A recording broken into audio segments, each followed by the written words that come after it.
और इस चर्चा की शुरुआत मैं सबसे पहले यूके देवनाथ जी से ही करना चाहूँगा। देवनाथ जी, जो स्थितियाँ इस वक्त देखने को मिल रही हैं हमें पाकिस्तान के अंदर, और जो यहाँ पर कह सकते हैं कि हश्र किया जा रहा है इमरान खान का, उसे आप किस तरीके से देखते हैं? क्या आप ये मानते हैं कि फील्ड मार्शल मुनीर जो है वो डरा हुआ है, सहमा हुआ है? अभिषेक, इसमें कोई शक नहीं है कि पाकिस्तान की अंदरूनी हालत अभी बहुत ही दयनीय है। वहाँ पे कोई भी नियम कानून नहीं चल रहा है। बात बात पर वहाँ पर कोर्ट की, सुप्रीम कोर्ट की आदेशों की अवमानना हो रही है। पाकिस्तान में अभी सिर्फ डंडे का राज चल रहा है। सिर्फ होता यह है कि जो हिंट आसिम मुनीर के ऑफिस से या आईएसआई के चीफ के ऑफिस से आ जाती है, वहां का विदेश मंत्रालय, गृह मंत्रालय, जज, जुडिशरी और पुलिस तंत्र जो है उसी हिंट पर काम करता है। तो अभी आसिम मुनीर के यहाँ से हिंट आ गया है कि इमरान खान को जेल में जी। रखना है असीमित समय तक। अलग अलग कारणों से उनके ऊपर अलग अलग धाराओं पे 100 से ज्यादा केस लगा दिए गए हैं। उनको जेल में रखना है। सबसे बड़ी बात है, उनको जेल में काल कोठरी में एक तरफ बंद रखना है, किसी को भी उनसे मिलने नहीं। ये सब आसिम मुनीर के ऑफिस से ऑर्डर आते हैं, किसी को भी मिलने नहीं दिया जाना है। और इसका उद्देश्य यही है कि आसिम मुनीर चाहते हैं कि जेल के काल कोठरी में पड़े पड़े इमरान खान आस्ते आस्ते शारीरिक और मानसिक तरीके से कमजोर हो जाएं, पागल हो जाएं। जी जी रवि जी, दूसरी ओर जिस तरीके से अगर यूएन को लेकर बात करें, यूएन के इंटरफेरेंस यहां पर देखने को मिली है, क्या आपको लगता है कि इस समस्या का हल निकल पाएगा? क्या इमरान खान के साथ जो दुर्व्यवहार किया जा रहा है, अमानवीय व्यवहार किया जा रहा है, वो खत्म हो पाएगा? अभिषेक जी, यहाँ दो बातें समझने वाली है। पहली बात जी। यह है कि क्या जिस प्रकार से यूनाइटेड नेशन को आज लगता है कि ऐसा देश, एक ऐसा मुल्क जो पूरी दुनिया के अंदर आतंकी भेजने का काम करता है, आतंकी को पालने का काम करता है, उससे आप ह्यूमन राइट्स की बात कर सकते हैं? मैं जी। समझता हूँ कि आसिम मुनीर तो एक खुद आतंकवादी है, और ऐसे आदमी के पास जब सीडीएस की पावर आ चुकी है तो पूरे पाकिस्तान को उसने घुटनों के बल बैठा रखा है। शहबाज शरीफ की भी वहां नहीं चलती। और इमरान खान तो उसका सबसे बड़ा दुश्मन है। हमें समझना होगा, 2018 में जब इमरान खान सत्ता में आए थे तब उन्होंने पूरी तरह से उनको सेना का समर्थन मिला हुआ था। लेकिन बाद में जब उनको डीजी, जो आसिम मुनीर को उन्होंने आईएसआई का डीजी बनाया, उसके बाद से जिस प्रकार से उनकी पत्नी ने आरोप लगाया था इमरान खान की कि जो हमारे फोन टैपिंग हो रहे हैं, हमारे परिवार के फोन टैपिंग हो रहे हैं, उसके बाद इमरान खान ने उनको डीजी पद से हटा दिया था। तो उसके बाद से जो दुश्मनी शुरू हुई आज इस कदर बढ़ चुकी है। वहीं से ही आपको याद होगा इमरान खान का पतन शुरू हो गया, और 2023 से आज तक वो जेल में है। मतलब साफ है, वहां पर ऐसा नहीं है ये पहली बार हो रहा है। वो यूनाइटेड नेशन भी जानता है कि वहां पर ह्यूमन राइट के कोई मतलब ही नहीं रह जाता। जो मुल्क दूसरे देशों में जाकर जिस प्रकार से आतंकी घटनाएं कराता है, खुलेआम आतंकी वहां पे मंचों पर भाषण देते हैं, ऐसे मुल्क से कैसे उम्मीद की जा सकती है, वो भी आसिफ मुनीर जैसे कट्टरपंथी से? सबसे बड़ी बात यह, इस समय पाकिस्तान एक दूसरे तख्ता पलट की तरफ जा रहा है। मैं समझता हूँ शहबाज शरीफ की पावर दिन ब दिन, देखिए वहां का नियम है पाकिस्तान का, जब भी सेना कमजोर होने लगती है वहां तख्ता पलट हो जाता है। और एक बार फिर से वही हालात बनते नजर आ रहे हैं, क्योंकि इमरान खान एक बड़ी टक्कर दे सकते थे और उनको कहीं ना कहीं पागल साबित करने की कोशिश की जा रही है। पिछले दिनों मनोचिकित्सक भी नजर आए। तो मुझे लगता है एक सारी चलती जा रही है, और यूनाइटेड नेशन भी वो आगाह कर रहा है पाकिस्तान सरकार को। लेकिन क्या आसिफ मुनीर के सामने शहबाज शरीफ सरकार, पाकिस्तान सरकार कोई कदम उठा पाएगी? मतलब साफ है कि शहबाज शरीफ हो चाहे आसिफ मुनीर हो, वहां पर वही बात चलेगी जो आसिफ मुनीर चाहेंगे। और आसिफ मुनीर अपने रहते कभी भी इमरान खान को बाहर नहीं निकलने देंगे। तो ये अपने आप में बहुत बड़ी बात है। आने वाले 5 साल अभी आसिफ मुनीर के पास है।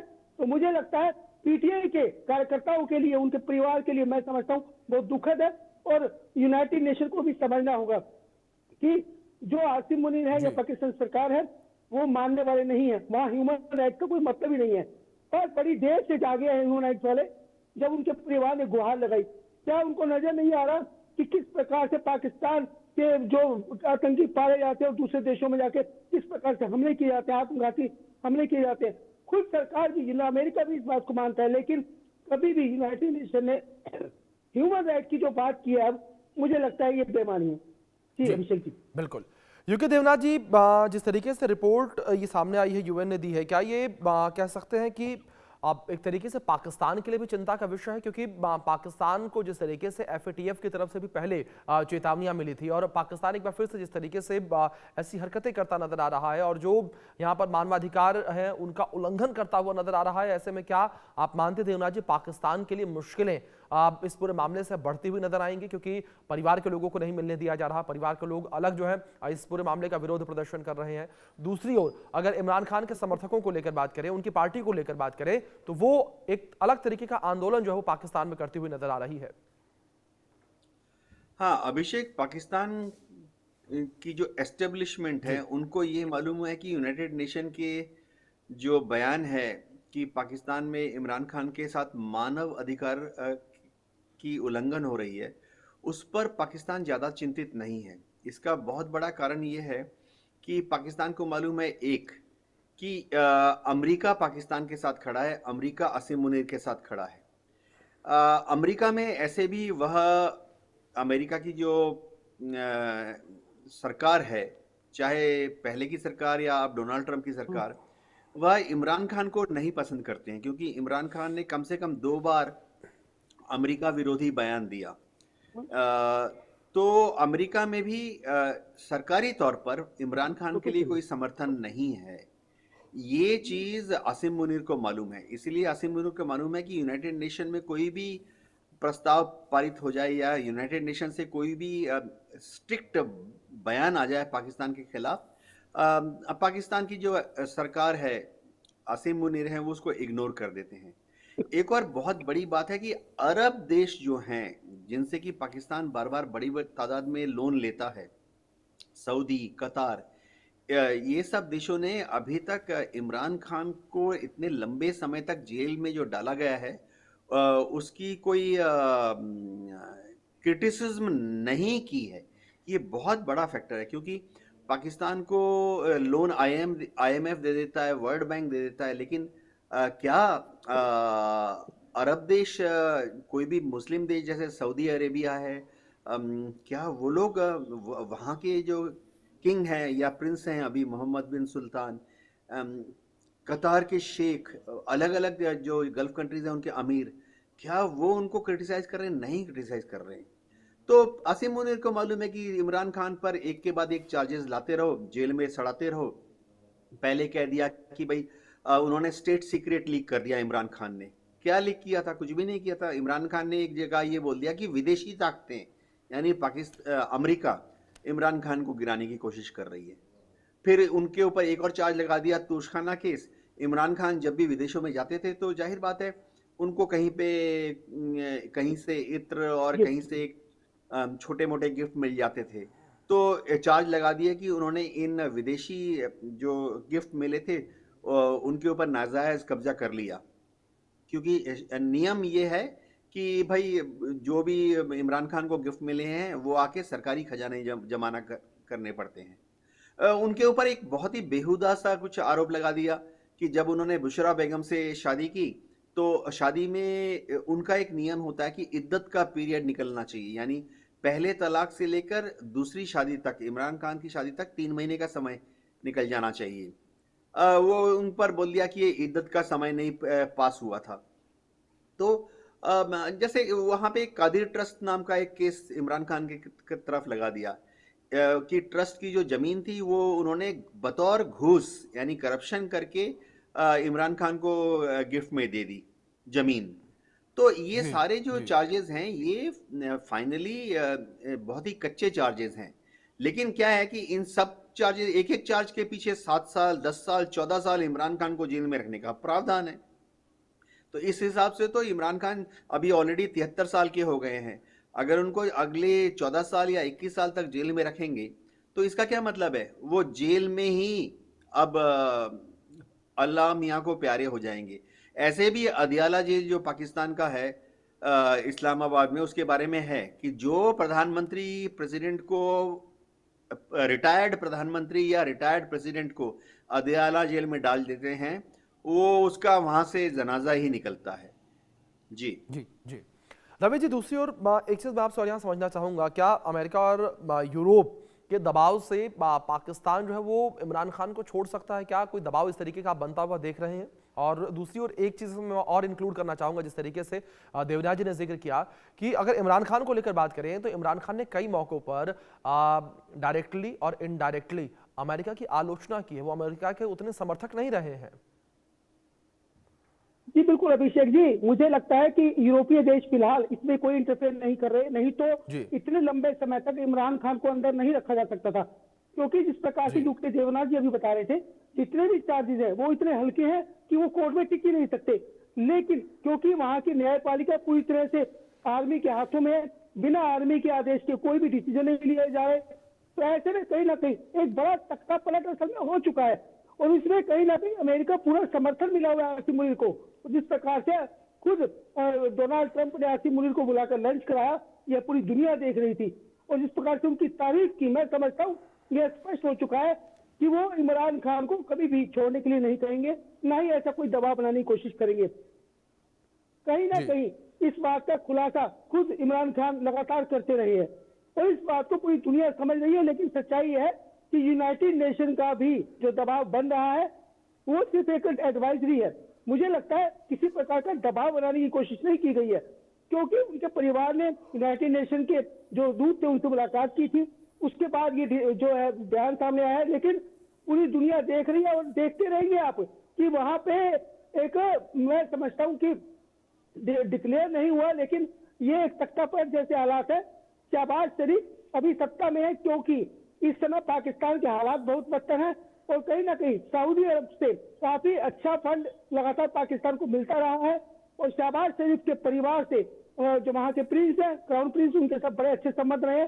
शायद यही एक दबाव की स्थिति है जो अभी तक तख्ता पर नहीं हुआ, लेकिन साजिश निरंतर जारी है और मुझे लगता है पाकिस्तान एक बार फिर तख्ता पलट की तरफ बढ़ रहा है और जल्दी ही, और इसके अंदर पूरी तरह से अमेरिका का हाथ है, अमेरिका पूरा सपोर्ट कर रहा है और ये जल्दी ही देखने को मिलेगा। मुझे लगता है जो बयान जिस प्रकार से आसिम मुनीर भारत के खिलाफ या अफगानिस्तान के खिलाफ या दूसरे देशों के प्रति बोलते हैं, उसके पीछे कहीं ना कहीं उनको पता है कि उनके पास पूरी ताकत है, उनके पास जो है परमाणु शक्ति का रिमोट है, सीडीएस वो बन चुके हैं और अभी शहबाज शरीफ के पास भी वो पावर्स नहीं जो उनके पास है। तो ऐसे में मुझे लगता है यूरोपीय देश कहीं ना कहीं इस मैटर में कोई इंटरेस्ट नहीं ले रहे, कोई दबाव नहीं बना रहे।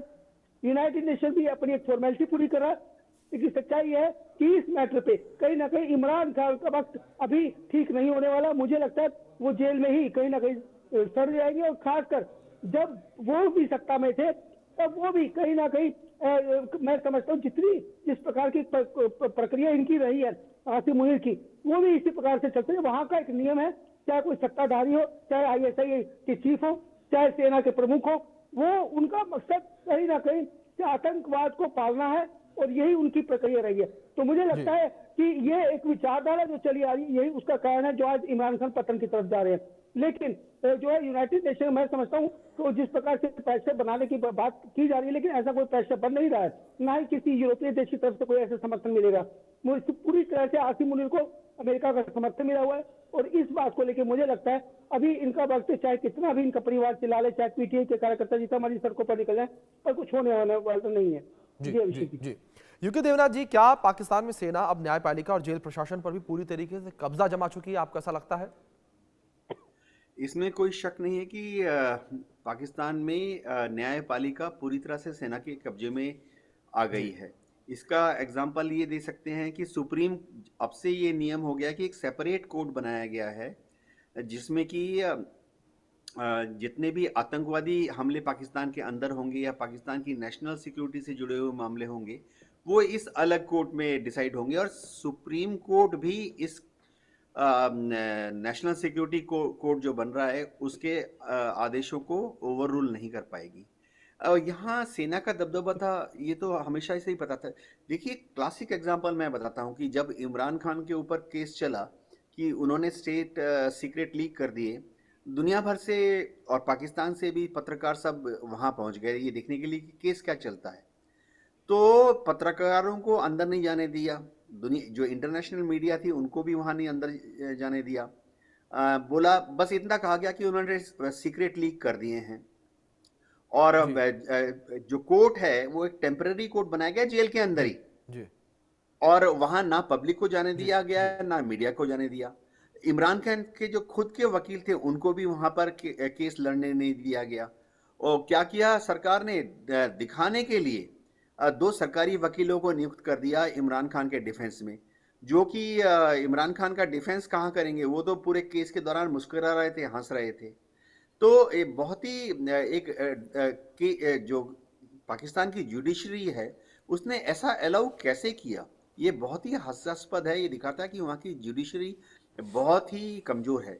अभी भी देख लीजिए, वहाँ कोर्ट के बार बार आदेश आते हैं कि इमरान खान के परिजनों को, उनकी बहनों को मिलने दिया जाए, लेकिन एक अदना सा जो जेलर होता है, जेल का सुपरिटेंडेंट होता है, वो कोर्ट की इन ऑर्डर्स की अवमानना कर देता है, पालन नहीं करता है। और कोर्ट भी देखिए वहाँ कितने कमजोर हैं, सब वहाँ की मिलिट्री से डरते हैं, कोर्ट वाले भी। कोर्ट भी इतनी कमजोर है कि कभी भी जो जेल के सुपरिटेंडेंट हैं, जिसने कि कोर्ट के आदेश को नहीं माना, इमरान खान की बहनों को नहीं मिलने दिया, कोर्ट उनके ऊपर कोर्ट की अवमानना का केस नहीं ठोकता है। तो ये दिखाता है कि वहाँ जुडिशरी एकदम लचर हो गई है पूरी तरह से। वह पहले देखते हैं कि आसिम मुनीर के ऑफिस से क्या हिंट आ रहे हैं, और उसके बाद सारे जज और जुडिशरी अपना डिसीजन देते हैं, वर्डिक्ट देते हैं। जी जी बिल्कुल, जाहिर तौर पर सर जिस तरीके से आपने जिक्र किया, और रवि जी और देवनाथ जी आप दोनों ने जिस तरीके से जिक्र किया वो साफ तौर पर दर्शाता है, बताता है किस तरीके से पाकिस्तान के अंदर जो है सेना हावी होती नजर आ रही है लोकतांत्रिक प्रक्रियाओं पर, न्यायपालिका के ऊपर भी साथ साथ। फिलहाल बहुत शुक्रिया आप दोनों का जुड़ने के लिए और अपना कीमती समय इंडिया न्यूज़ के साथ साझा करने के लिए। वक्त छोटे से ब्रेक का बने रहे। India news